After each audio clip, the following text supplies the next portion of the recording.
Animalis, l'expert du bien-être et de la santé de vos animaux depuis 20 ans présente Sud Radio, vos animaux et vous. Et dans vos animaux et vous, ce matin, nous allons parler de notre animal préféré, le chat, et tout particulièrement de son alimentation. Bonjour Anne-Claire Gagnon. Bonjour Natacha. Merci beaucoup Anne-Claire d'être avec nous. Vous êtes vétérinaire et vous vous consacrez exclusivement à la santé de nos amis les chats. Vous êtes également auteur de plusieurs ouvrages, mais notamment d'un ouvrage qui s'appelle Mon chat sur le divan, c'est chez Larousse. Et d'ailleurs un tel succès qu'il s'agit de la seconde édition. Tiens, avant de parler d'alimentation, Anne-Claire, qu'est-ce que vous nous racontez dans Mon chat sur le divan? Est-ce qu'un chat a besoin d'aller sur le divan?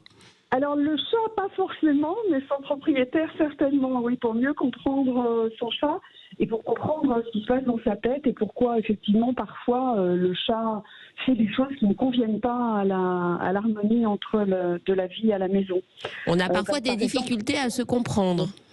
Oui, parfois, oui. Ça, notamment quand le chat fait ses griffes sur le canapé, oui. Ou quand le chat fait à côté du bac, tout simplement parce qu'il trouve que c'est pas suffisamment propre pour ce qu'il en attendait.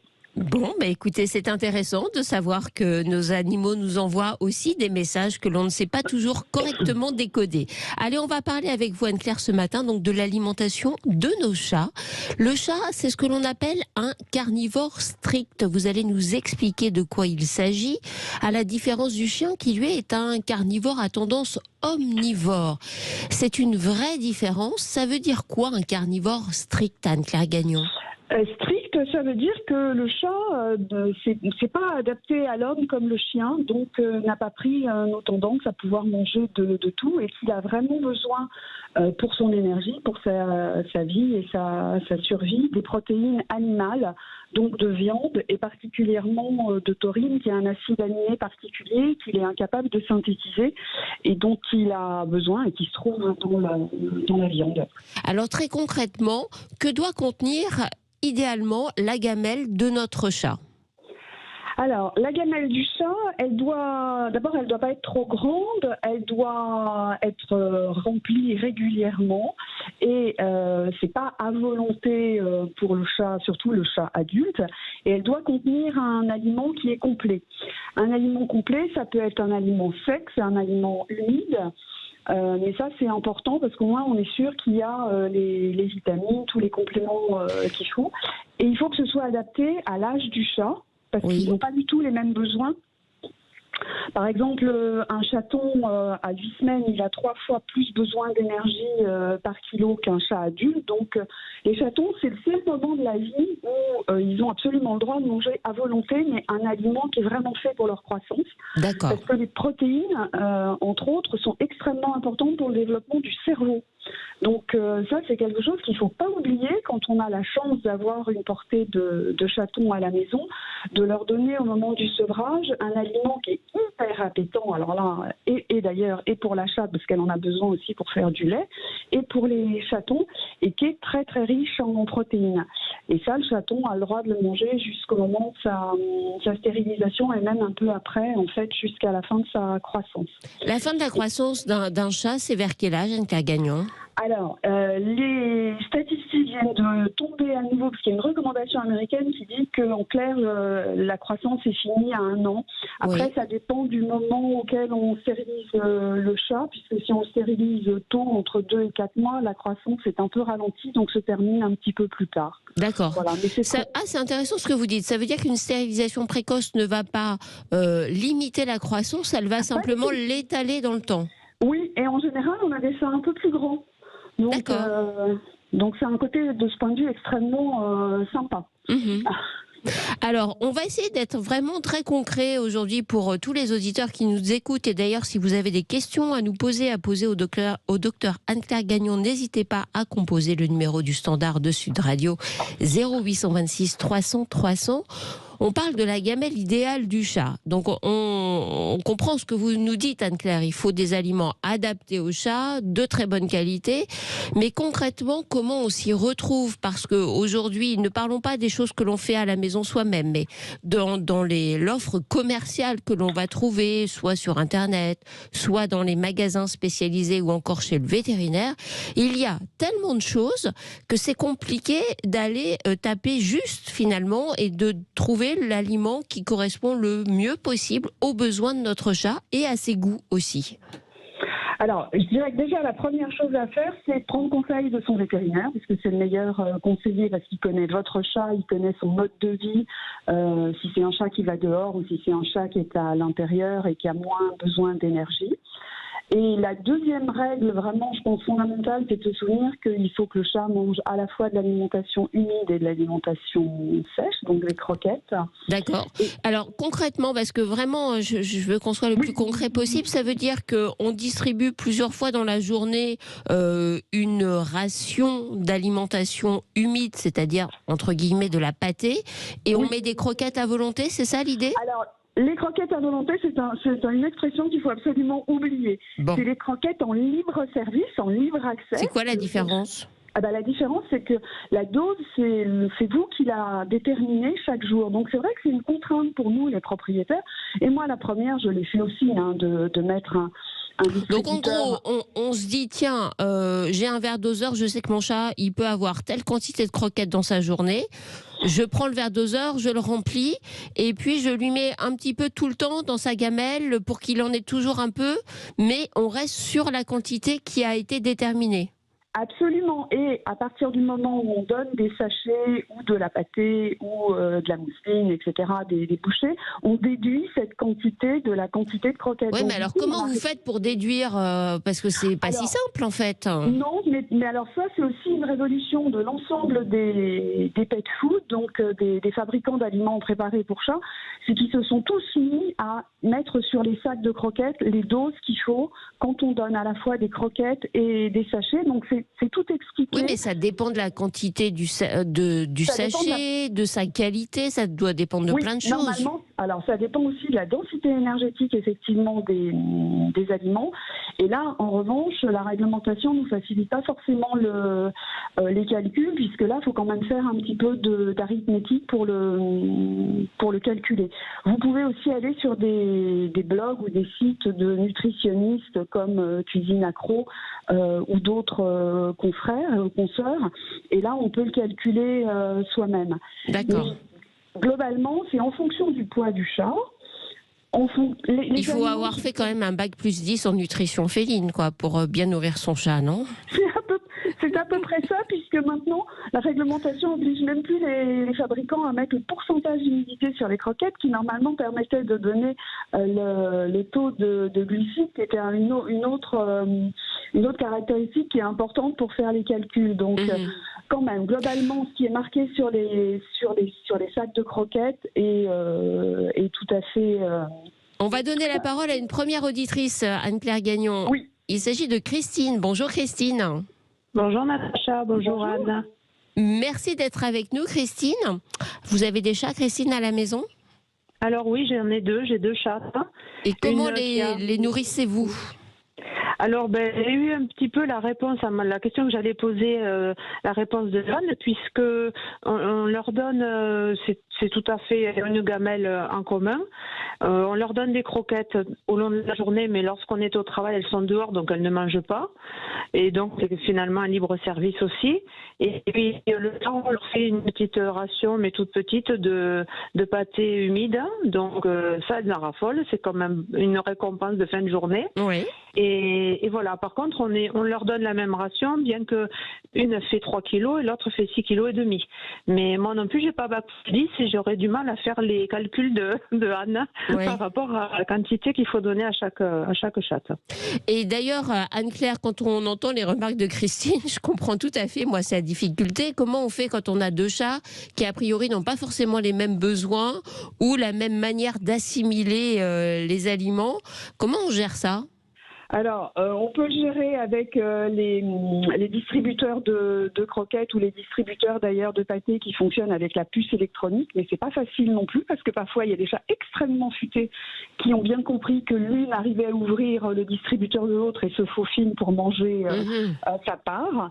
Donc pour l'instant, c'est vrai que ça reste compliqué quand on a plusieurs chats. de donner à chacun exactement ce qu'il lui faut, sauf à effectivement télétravailler, être à la maison et donner à chacun sa quantité et rien que sa quantité dans des pièces séparées, ce qui est un peu une usine à gaz, je le confesse. En prime, les chats n'ont pas forcément, même en leur donnant et des croquettes et des pâtes et de l'alimentation humide, ils font pas forcément les mêmes choix qui sont ceux qu'on voudrait en termes de texture et de quantité. Vous avez l'impression, Christine, que vous vous en sortez quand même pas mal sur leur alimentation, ou est-ce que le poids de 6,5 kg pour l'une de vos 2 chattes vous inquiète un peu? Non, pas du tout, parce que c'est la race quand même qui veut ça. Ah, c'est un grand chat, une grande... Oui, elle est croisée Maine Coon. Ah oui. Donc elle est voilà. Et l'autre c'est une chatte de gouttière, donc elle a une petite taille. Non, on le gère bien et je pense qu'elle le vive bien aussi. Oui. Bon, formidable. Alors ne changez rien, Christine. C'est impeccable. Voilà. Merci en tout cas d'avoir appelé le standard de Sud Radio. On vous souhaite un bon week-end, Christine. Merci à vous aussi. On va donner la parole à Bertrand maintenant. Bonjour Bertrand. Bonjour mesdames, pardon. Bonjour, mesdames, un petit chat dans la gorge, Bertrand. Voilà, exactement. Alors, racontez-nous comment ça se passe chez vous. Alors, ça se passe que je me suis absenté de chez moi pendant 1 an, presque. Non, pendant 1 an? Oui. Et j'avais confié ma chatte, qui est une jeune chatte de 3 ans, à l'un de mes fils, qui a déjà un chat et une petite chienne... c'est ces petits chiens les plus petits là, qui existent. J'ai oublié leur nom. Un petit chihuahua? Un chihuahua, voilà. Oui. Et ils s'entendent très bien tous les 3. Comme finalement cette chatte a passé plus de temps presque que chez mon fils que chez moi, je me demandais si c'était une bonne chose pour elle que ça reprenne. Alors on n'est pas du tout dans l'alimentation, mais on va quand même demander l'avis au docteur Anne-Claire Gagnon. Anne-Claire, qu'est-ce que vous en pensez? Rupture d'habitude pour la chatte de Bertrand qui a vécu 1 année chez son fils. Est-ce qu'il peut la reprendre sans la perturber? D'abord, je trouve que c'est tout à l'honneur de Bertrand de se poser la question en ces termes, parce que effectivement, probablement que la chatte, si elle s'entend très très bien avec l'autre chat et avec le chihuahua, et si ils dorment ensemble, s'ils se toilettent mutuellement, etc., ça veut dire qu'il y a peut-être des liens forts qui se sont créés. Est-ce que du coup vous êtes à côté, vous pouvez faire un essai ou de reprendre? Non, il habite à une 30aine de kilomètres de chez moi. Et le problème, c'est que, moi je vis seul, je suis célibataire, et maintenant, comment dirais-je, lui par contre, il est souvent chez lui. Peut-être qu'il est effectivement raisonnable d'envisager de la laisser chez votre fils, et puis quand vous allez rendre visite à votre fils, vous voyez votre chatte, ou quand vous allez rendre visite à votre chatte, vous voyez votre fils. Je ne sais pas dans quel sens il faut tourner la chose. Et voir aussi quel est son comportement quand vous êtes chez lui. Si elle cherche elle est très affectueuse, elle vient vers moi, elle se fait caresser, elle se met en position sur le dos pour être caressée. Ça se passe très bien. Est-ce que vous êtes satisfait, Bertrand, de cette situation, ou est-ce que ça vous manque finalement de ne pas l'avoir chez vous? C'est vrai qu'avoir un chat quand on vit tout seul, ça permet de passer les meilleures journées. Et est-ce que la solution ne serait pas d'en prendre un autre chez vous? Oui. Et de laisser celle-ci chez votre fils, si tout se passe bien comme ça? Mais si je dois me santé, parce que quelquefois je suis hospitalisé, c'est un problème. Effectivement, c'est un petit souci. Ou sinon, de la prendre en vacances chez vous de temps en temps. Voilà. Et puis qu'elle reste, non pas en garde alternée, mais presque. Oui, parce que les chats, Anne-Claire Gagnon, peuvent assez facilement s'habituer à 2 domiciles. Oui. S'il y a une récurrence. C'est une question vraiment d'attachement, et visiblement, il y a encore un très fort attachement de cette chatte à Bertrand, à son premier maître. Donc moi, je pense que c'est quelque chose que vous pouvez essayer. En tout cas, ça va pas la stresser, au moins de faire un premier essai sur une période. Voilà. une semaine, un mois, pour voir si elle reprend ses marques. Moi, j'ai eu le cas là, avec une jeune femme. Le chat était resté chez sa maman pendant des périodes de scolarité. Et puis, dès qu'elle l'a repris, le chat l'a complètement reconnu et était très content de revenir à ses premiers amours. Voilà, Bertrand, écoutez, essayez ça. Ce que je voulais préciser, c'est que c'est une chatte, j'ai oublié le nom de sa race, c'est une chatte qui est gris éléphant. Oui. Entièrement, pas de taches, etc. J'ai oublié le nom de ce type de chat.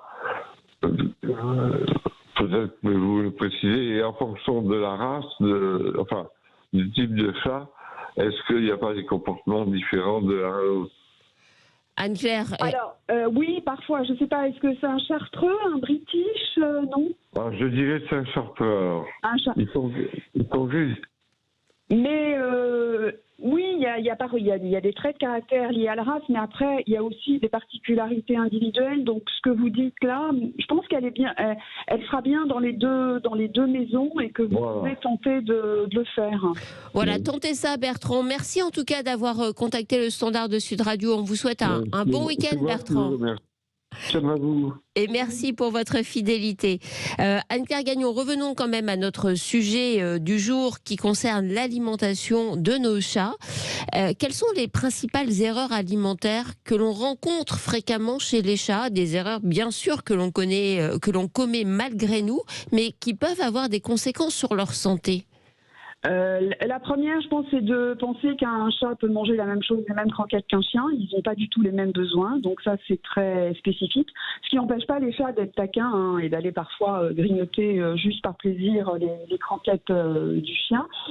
De pas acheter les croquettes spéciales chatons au moment du sevrage, ça vraiment c'est parfois un gros souci pour la croissance des chats. De vouloir donner que de la viande. Ça, c'est une absurdité et puis ça pose des problèmes osseux aux chats, donc c'est extrêmement grave, c'est pas du tout équilibré. Et on l'a dit, de donner à volonté, parce que là, c'est nous qui faisons le lit de l'obésité du chat et c'est pas du tout ce qu'on cherche non plus. Donc ça, c'est une mauvaise compréhension de notre part. Donc on voit bien à vous écouter que vraiment ce que l'on met dans son assiette a des répercussions directes sur sa santé. Pas des répercussions qui sont forcément visibles immédiatement, mais qui se verront au fil des années. Oui, absolument. Notamment, et j'y reviens, on est maintenant de plus en plus dans la binutrition, dans ce qu'on appelle les régimes mixtes, c'est-à-dire donner à la fois de l'alimentation humide et des croquettes, mais plus être dans le tout croquette, parce que là, il y a encore une publication australienne qui vient de paraître et qui montre que malheureusement, le risque des calculs du haut appareil urinaire, donc des calculs dans le rein qui peuvent vraiment... Alors oui, justement, je voulais y venir. Souvent, on dit les croquettes, ça donne des calculs urinaires, ça donne des problèmes rénaux, pour faire simple. Expliquez-nous en fait ce lien, s'il existe, entre croquettes et problèmes rénaux. C'est évident que les croquettes, depuis 50-60 ans, se sont améliorées en composition, que les producteurs ont fait tout pour justement limiter ces risques-là. Mais le problème, c'est que le chat n'est pas un gros buveur. Il adore boire au robinet, il adore effectivement boire dans les fontaines à eau et boire un petit peu d'eau. Mais s'il mange que des croquettes, il ne va jamais boire à la hauteur de ses besoins. Donc c'est la raison pour laquelle il faut au moins 25% de la ration et voire plus. Moi, je dis 50% de la ration, c'est bien en humide, parce que l'alimentation humide, c'est 80% d'eau. Tout à l'heure, on entendait Christine dire que ses chats, c'était un énorme plaisir quand elle donnait le sachet. L'alimentation humide, c'est absolument pas du foie gras, c'est pas trop riche à partir du moment où c'est un aliment complet, évidemment. Et ça permet surtout que le chat mange de l'eau finalement, parce que 80% d'eau dans son alimentation, ça l'hydrate, ça permet d'avoir une meilleure hygiène urinaire, et on sait que ça c'est vraiment démontré qu'un chat qui ne mangerait que de l'alimentation humide, il va pas faire de calcul avec des oxalates qui sont les plus dangereux et qui sont ceux qui malheureusement frappent le plus les reins actuellement. Donc c'est vraiment une bonne chose de diversifier. Alors ça m'amène plusieurs questions. C'est à vous écouter, on comprend que l'alimentation humide limite les risques de problèmes urinaires, mais du coup, pourquoi donner des croquettes ? Est-ce que les croquettes ont un intérêt pour le chat ?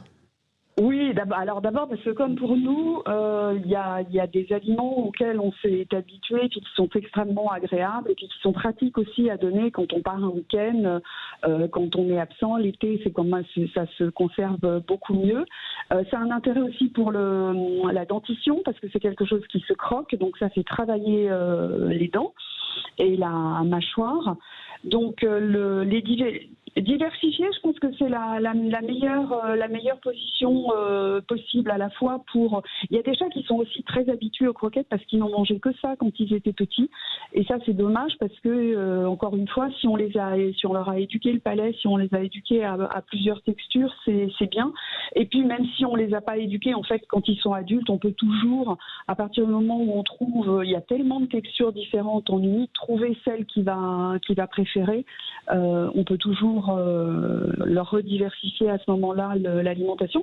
Et dernière chose, quand le chat va être âgé et quand il va devoir prendre des médicaments pour son insuffisance rénale, pour son hypertension, c'est quand même beaucoup plus facile d'avoir une alimentation humide pour retrécher et donner de médicaments. Anne-Claire Gagnon, restez avec nous. On va marquer une courte pause et on se retrouve dans quelques minutes pour continuer avec quelques conseils très pratiques sur l'alimentation de nos chats. À tout de suite.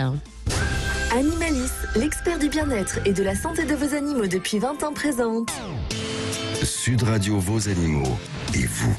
Dans Vos Animaux et vous, ce matin, nous parlons de l'alimentation de nos chats en compagnie du docteur Anne-Claire Gagnon pour essayer de vous donner des conseils très pratiques pour permettre à vos chats de rester en bonne santé grâce à leur alimentation. Anne-Claire, que pensez-vous des aliments humides, donc des boîtes ou des sachets d'ailleurs, parce que ça peut exister aussi sous cette forme, qui sont des aliments uniques, genre les boîtes où on n'a que du saumon ou que des filets de poulet ou que du thon, vous voyez, ou est-ce que c'est bien ou est-ce qu'il faut privilégier les aliments humides sous forme de recettes élaborées comme un plat de grand chef presque ? Alors, je vais faire une réponse en même temps. C'est dans l'air du temps. C'est dans l'air du temps, mais que les aliments où il n'y a qu'un seul ingrédient, que du thon, que de la viande, sont des aliments complémentaires. Et donc là, très clairement, c'est effectivement comme une friandise, il ne faut pas dépasser 10% de la ration journalière avec ce type d'aliments. Alors que les aliments comme une recette, effectivement, qui peuvent être très élaborés ou qui peuvent l'être un peu moins, sont des aliments qui sont complets. Et ces aliments complets, c'est un aliment avec lequel vous pouvez nourrir votre chat exclusivement avec ça et qui va lui apporter une alimentation parfaitement équilibrée en termes de vitamines, de compléments minéraux, etc. Donc ça, c'est bien. Mais effectivement, le thon, viande pure, c'est trop riche pour le donner exclusivement. D'accord. Eh bien, écoutez, au moins, ça a le mérite de la clarté, cette réponse. Autre question, que pensez-vous des modes alimentaires ?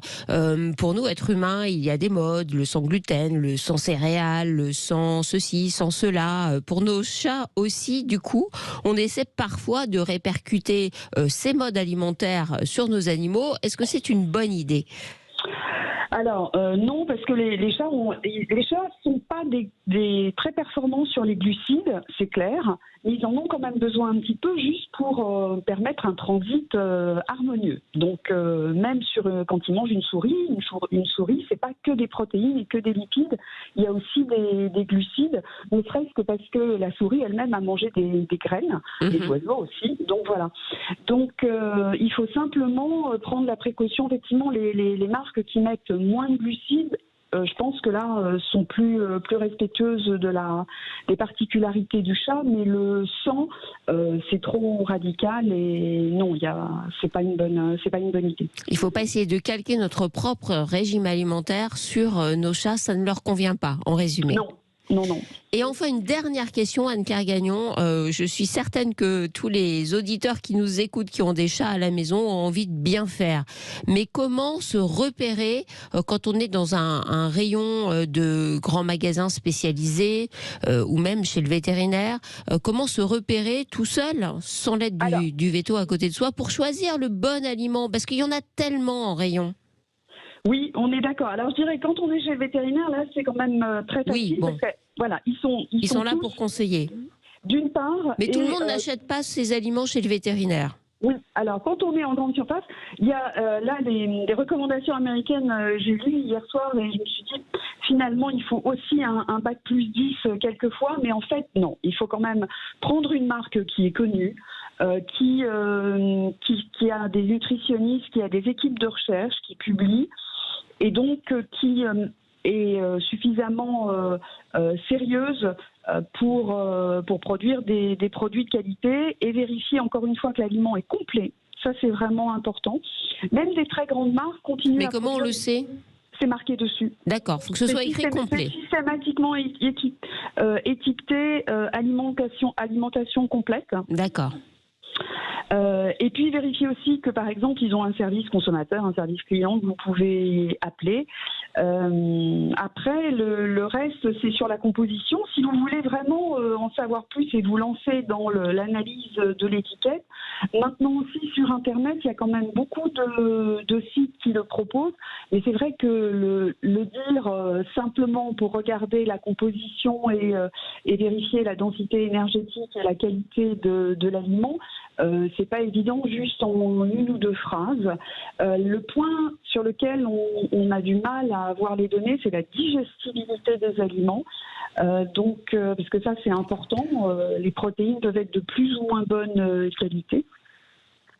Donc après, je dirais que, encore une fois, s'en remettre à l'avis de son vétérinaire traitant, c'est aussi la meilleure des choses, y compris en lui expliquant, et ça je pense qu'on en est tous parfaitement conscients, qu'on ne peut pas toujours acheter l'aliment chez lui, mais en revanche, on peut lui demander conseil, et même les grandes marques qui sont distribuées et disponibles chez le vétérinaire, en général, elles ont aussi d'autres réseaux de distribution. D'autres produits exactement dans les grandes surfaces. Et donc il faut en parler le plus librement possible, il n'y a pas de souci. Bon, eh bien merci infiniment Anne-Claire Gagnon pour toutes ces explications. Je rappelle le titre de votre ouvrage que je vous invite à découvrir, Mon chat sur le divan, c'est chez Larousse et c'est la seconde édition. Autant vous dire qu'il y a beaucoup d'informations dans cet ouvrage, c'est à lire sans modération. Merci Anne-Claire. Merci beaucoup Natacha. Allez, c'est maintenant l'heure de notre séquence à l'état sauvage.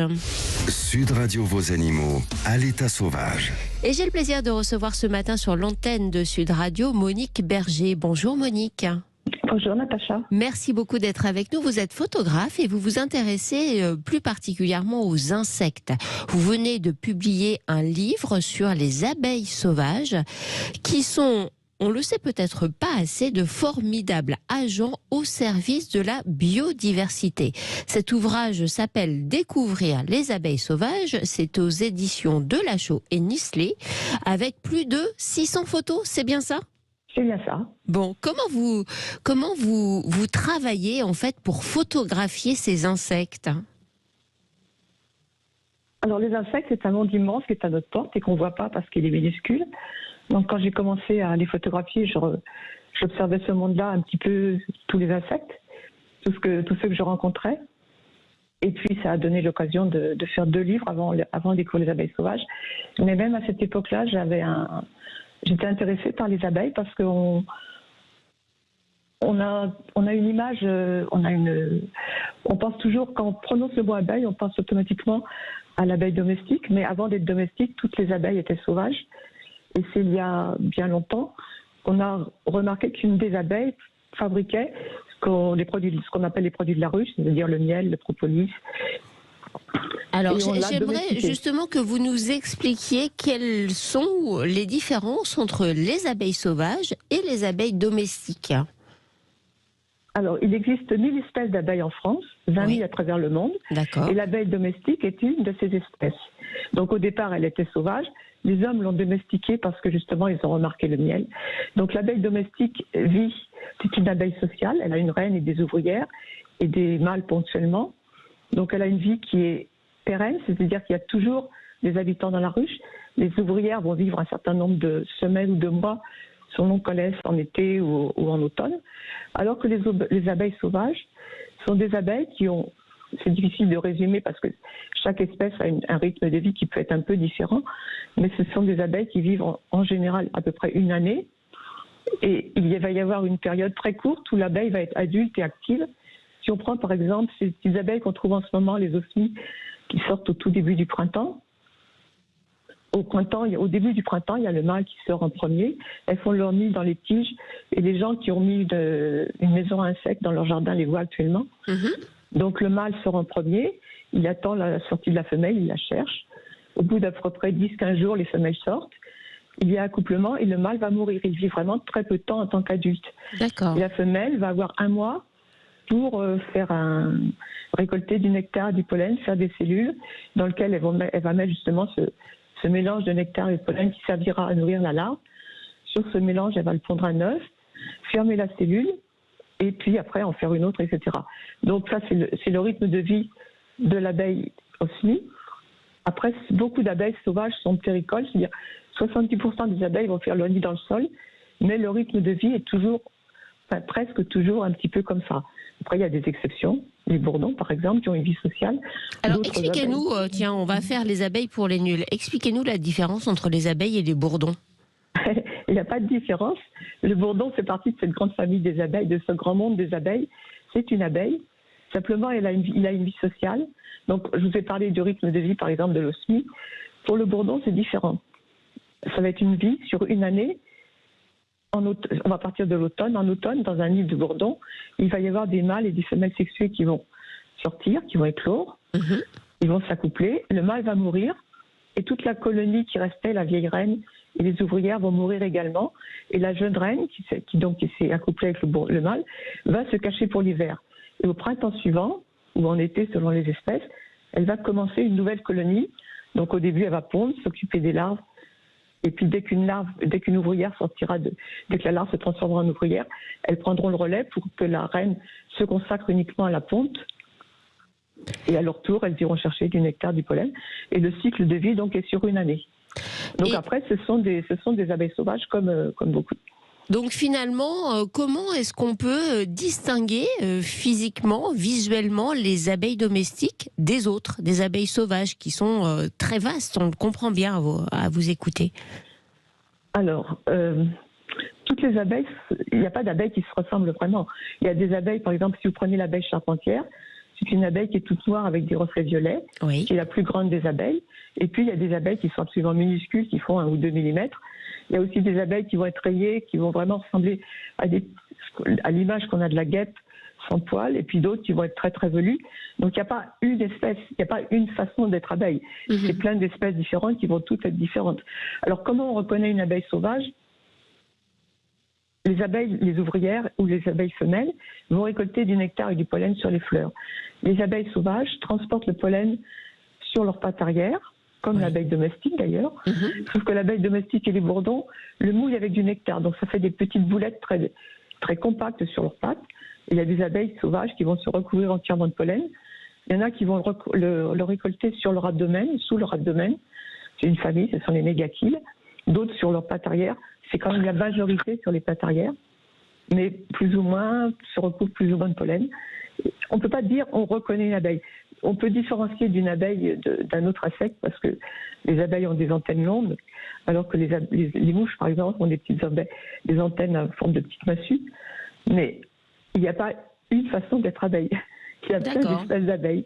Après, si on voit des insectes sur les fleurs, si on la voit très active, si on la voit en train de récupérer du pollen, on peut être sûr que c'est une abeille c'est en ce sens que les abeilles sauvages sont extrêmement importantes, justement parce qu'elles vont sans arrêt sur les fleurs, non seulement pour se nourrir elles avec du nectar, comme beaucoup d'insectes, mais également pour fabriquer ce qu'on appelle le pain d'abeille, pour pouvoir ensuite que leur larve ait ce qu'il faut à manger lorsqu'elles vont éclore. Alors aujourd'hui, les abeilles sont menacées, on le sait, on le dit très fréquemment. C'est aussi vrai pour les abeilles sauvages, bien évidemment. Bien sûr, c'est particulièrement vrai pour les abeilles sauvages. Parce que Qu'est-ce qui les menace le plus, Monique Berger? Est-ce que c'est l'usage de pesticides? Est-ce que c'est la dégradation de la biodiversité de manière générale? C'est un peu tout ça. Disons que l'usage des pesticides, c'est une vraie catastrophe pour le vivant. La dégradation de la biodiversité, la suppression des haies, le réchauffement climatique, ce sont tout ça des causes qui provoquent la disparition de tous les insectes et en particulier des abeilles sauvages. Mais toutes ces causes mises ensemble, ça les décuple de toute façon. Donc ça les fragilise. Et vous, très concrètement, vous qui passez beaucoup de temps à chercher ces insectes, à les photographier, vous constatez très clairement qu'il y en a de moins en moins? Ah oui, c'est vraiment très clair. Le premier livre que je l'ai fait entièrement dans mon jardin. C'était il y a 6 ans maintenant. Oui. Et alors, franchement, aujourd'hui, c'est vraiment très différent. Après, de temps en temps, il y a des espèces où d'un coup, cette année-là, on en voit beaucoup, pas seulement les abeilles, mais c'est ponctuel et moi, je vois vraiment une différence. Il y a l'exemple le plus classique, pas seulement sur les abeilles, mais sur les insectes en général, c'est qu'il y a un certain nombre d'années, quand on roulait et qu'on faisait le plein, on nettoyait son pare-brise régulièrement parce qu'il y avait plein d'insectes écrasés. Aujourd'hui, on ne nettoie plus jamais son pare-brise. C'est vrai. Effectivement, j'avais jamais eu cette pensée, mais c'est vrai ce que vous nous expliquez. J'aimerais que vous nous donniez des conseils pour ceux qui ont des jardins, voire même des balcons. Est-ce que l'on peut faire quelque chose pour justement offrir un endroit accueillant pour ces abeilles? Le mieux, c'est de laisser les plantes sauvages pousser. Les abeilles ont besoin de fleurs, elles ont besoin de récolter du nectar et du pollen. Et ce qu'on appelle à tort les mauvaises herbes, ce sont juste des fleurs sauvages, des plantes sauvages qu'il faut laisser pousser. Et si on a un jardin, si on laisse un petit coin nature, ça fait automatiquement venir des abeilles qui vont trouver donc ce dont elles ont besoin pour nourrir leurs larves, pour préparer à manger pour leurs larves. Donc c'est vraiment, les maisons à insectes, c'est vraiment très bien pour la découverte de certaines abeilles. Et je vous ai dit tout à l'heure que la plupart étaient terricoles, donc c'est quelques espèces qui vont aller dans les tiges creuses que l'on met. Donc ça, c'est vraiment super pour les découvrir. Et il n'y a pas de risque de piqûre, contrairement à l'abeille domestique. Si on s'approche, il ne faut pas s'approcher d'une ruche comme ça. Elles peuvent attaquer, donc ça, c'est dangereux. Et les abeilles sauvages, non. Elles n'attaquent pas l'homme. Non, elles n'attaquent pas l'homme. Si vous prenez un bourdon dans votre main et que vous serrez le poing, il va vous piquer. Mais oui, c'est un réflexe de défense. C'est normal. Mais les abeilles sauvages, non, n'attaquent pas l'homme. Donc elles sont totalement inoffensives et absolument indispensables justement pour la biodiversité. C'est oui. Non, mais on vous avait perdu, Monique Berger. Une dernière question pour conclure cette séquence sur les abeilles sauvages. On a bien compris qu'il s'agit là d'animaux qui vous fascinent, que vous passez des heures et des heures à photographier et vous nous faites partager vos photos dans vos ouvrages. Qu'est-ce qui vous fascine le plus chez ces animaux ? Difficile de répondre, je les trouve très belles, c'est très subjectif ça. Et puis elles sont très très actives parce qu'elles ont peu de temps pour préparer tout ce qu'ils ont besoin pour que leurs larves puissent survivre. Donc on a une espèce de vie très très dense. Et puis moi je les trouve jolies, mais ça c'est très subjectif. Sinon, il faut aussi dire on a vraiment besoin d'elles parce qu'il y a 350 000 espèces de plantes à fleurs dans le monde et 80% d'entre elles ont besoin de la pollinisation pour pouvoir se reproduire. Donc la présence des abeilles, c'est absolument essentiel. Et si on supprime les abeilles, on supprime tous les fruits, tous les légumes. Il ne va plus rester que des céréales. Bien sûr. Donc c'est vraiment très très important de sauvegarder la nature et de sauvegarder les abeilles sauvages. Eh bien écoutez, ce sera votre conclusion, très belle conclusion. Merci à vous, Monique Berger. Je rappelle le titre de votre ouvrage qui est à découvrir. Ça s'appelle justement Découvrir les abeilles sauvages. C'est aux éditions Delachaux et Nestlé. Merci à vous. On marque à nouveau une courte pause et on se retrouve juste après avec une invitée passionnée et passionnante qui a monté un sanctuaire, le sanctuaire des pois plumes. Allez, je vous en dis pas plus. Animalis, l'expert du bien-être et de la santé de vos animaux depuis 20 ans présente. Sud Radio Vos Animaux, c'est votre histoire. Venir en aide aux nouveaux animaux de compagnie, rescapés de l'expérimentation animale, mais pas seulement, nous le verrons, c'est la mission que s'est fixée le sanctuaire des pois plumes. Sa fondatrice, Tiffaine Gentil, est avec nous. Merci Tiffaine d'être présente sur l'antenne de Sud Radio. Oui, bonjour et merci à vous de nous avoir invités. On est vraiment enchantés de pouvoir parler de la cause des NAC. Eh bien écoutez, vous êtes la bienvenue et justement vous allez nous expliquer la mission de ce sanctuaire des pois plumes. Peut-être d'abord faut-il rappeler qui sont les NAC et qui sont particulièrement ceux que vous prenez en charge dans ce lieu. Alors oui, tout à fait. Alors les NAC, ça veut un peu tout et rien dire. C'est un peu une catégorie fourre-tout où il y a tous les animaux autres que chat, chien et équidés. Donc alors nous, essentiellement à l'association, on va prendre les oiseaux, donc aussi tout ce qui est petits animaux de ferme comme les poules, les paons, les cailles, les canards, etc. On a aussi des pigeons. Après, on a les lapins, toutes sortes de petits rongeurs, donc cochons d'Inde, hamsters, gerbilles, souris, rats, chinchillas, octodons. On a aussi des reptiles au cas par cas. Là, par exemple, on a une tortue, on nous a appelé. Mais c'est l'arche de Noé chez vous, en fait. Ah oui, on a énormément d'animaux. On a à peu près une quinzaine d'espèces et 120 animaux au quotidien à s'occuper. Comment prenez-vous en charge tous ces animaux et d'où viennent-ils surtout ? Alors, en fait, nous, on est spécialisés sur les animaux qui vont être maltraités, par exemple. Donc, on va faire des retraits avec les gendarmeries ou avec la DDPP. On fait des réhabilitations de laboratoire. On récupère des animaux qui sont réformés d'animalerie ou d'élevage. Et après, au cas par cas, on fait les abandons. Mais on s'est fixé le fait de ne pas prendre tous les abandons parce que sinon, on serait plein en 3 jours et ce serait un peu compliqué de pouvoir assurer sur les animaux qui ont vraiment besoin de prise en charge urgente. Vous avez combien de pensionnaires au sein de votre sanctuaire ? Là, à l'heure actuelle, on en a à peu près 120, on est monté jusqu'à 150, donc ça dépend. C'est fluctuant selon les places disponibles et selon les retraits à faire. Et vous êtes basé où, Tiffaine ? Alors, dans un tout petit village de Charente, dans le Nord Charente, à Ventouses. À Ventouses ? C'est ça, tout à fait. On est à peu près, alors pour donner une idée, pour les gens qui écoutent, on est entre Angoulême et Poitiers, à peu près Angoulême et Ruffec, si ça parle un petit peu plus. Et j'imagine que pour prendre en charge autant d'animaux et autant d'espèces variées, il faut non seulement une infrastructure un peu spécifique, mais aussi des compétences et des connaissances très particulières. Comment avez-vous réussi à organiser tout cela ? Alors moi déjà j'étais pas mal spécialisée sur les rongeurs parce que j'en ai eu beaucoup en étant jeune, donc j'avais déjà des connaissances de base. Après on a passé les certificats de capacité puisque c'est obligatoire pour pouvoir avoir une structure de ce type-là. Et en fait ce qui m'a fait monter un petit peu cette structure aussi, c'est parce que j'étais bénévole dans un refuge chat et chien et je me suis rendu compte que quand ils avaient des lapins ou des cochons d'Inde ou autres à prendre en charge, ils faisaient ce qu'ils pouvaient mais ils n'avaient pas forcément les connaissances et pas forcément le matériel. Donc nous on s'est dit avec mon mari, vu qu'on a acheté le terrain avec nos fonds propres et que c'est pas un très très grand terrain, on a décidé de se spécialiser sur les petits animaux justement qui ont besoin de prise en charge particulière. Et il y avait effectivement une demande très spécifique. Est-ce que les animaux que vous recueillez sont ensuite proposés à l'adoption ? Comment fonctionnez-vous concrètement ? Alors non, avant on était refuge et on remettait tout le monde sur pattes et on replaçait les animaux. Mais en fait plus on est connu, plus on récupère des animaux avec des passés très difficiles. On a des animaux qui ont été maltraités, dont les yeux ont été crevés, les pattes fracturées, voilà, on a vraiment des cas même sur les NAC, il y a comme ça des actes de maltraitance, oui. On le sait, sur les chiens, les chats, les chevaux également, les équidés au sens large, on sait que c'est malheureusement extrêmement fréquent.